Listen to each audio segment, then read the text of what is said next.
So for the project-based learning thing that we're doing for the social psychology project, I wanted to show you guys how to use the Pixton tool that I use to create the comic. So you can actually see on my screen here, this one that I entitled just PBL is what I used to create the example that you were going to be able to see in the assignment sheet. So if you wanted to use this, then you would just come to, once you've signed up for the account, once you're into it, you would then click on this new comic button. And then you're going to have to give it a title. So we'll just call this example comic. And then you'd click continue. And that's going to open up a new comic for you. And then you're going to get to this main interface here. And so you're going to need to choose first some sort of setting that you're going to want to do this in. So it doesn't really matter for this example which one you do. So we'll just click on this kitchen. You'll see that it shows up with a check. It's really easy though. You can just click around and select any one of them. You just select one. So we're going to go back to this kitchen.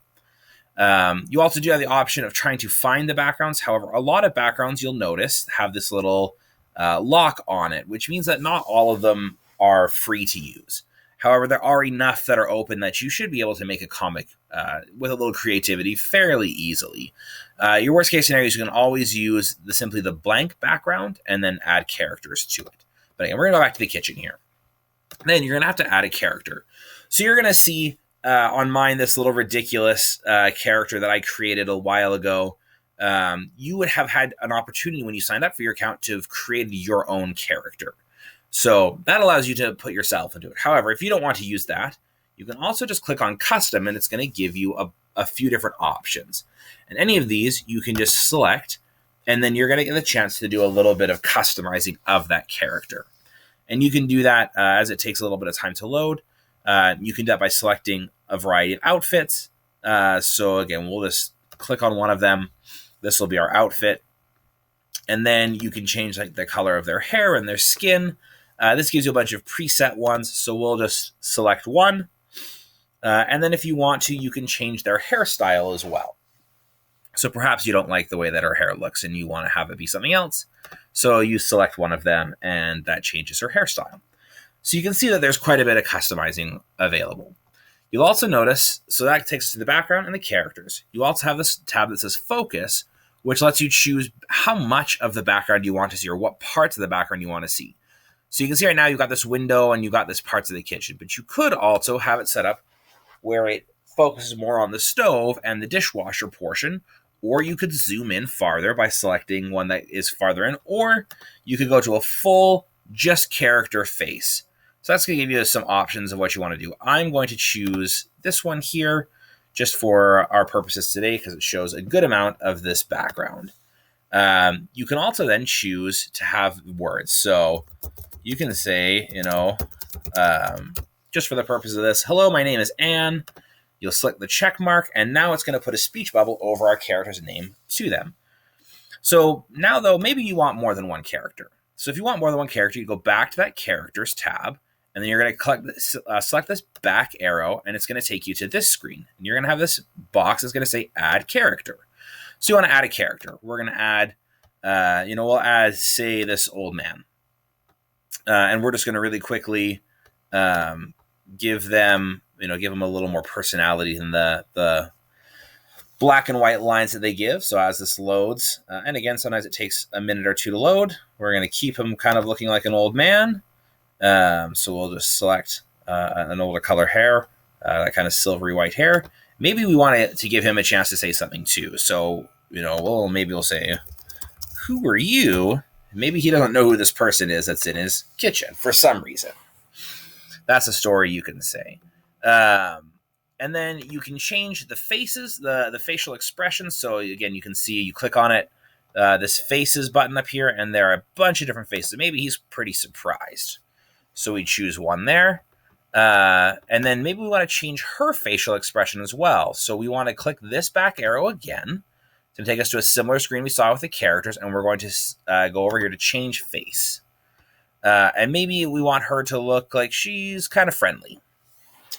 And so we give her a facial expression that looks kind of friendly.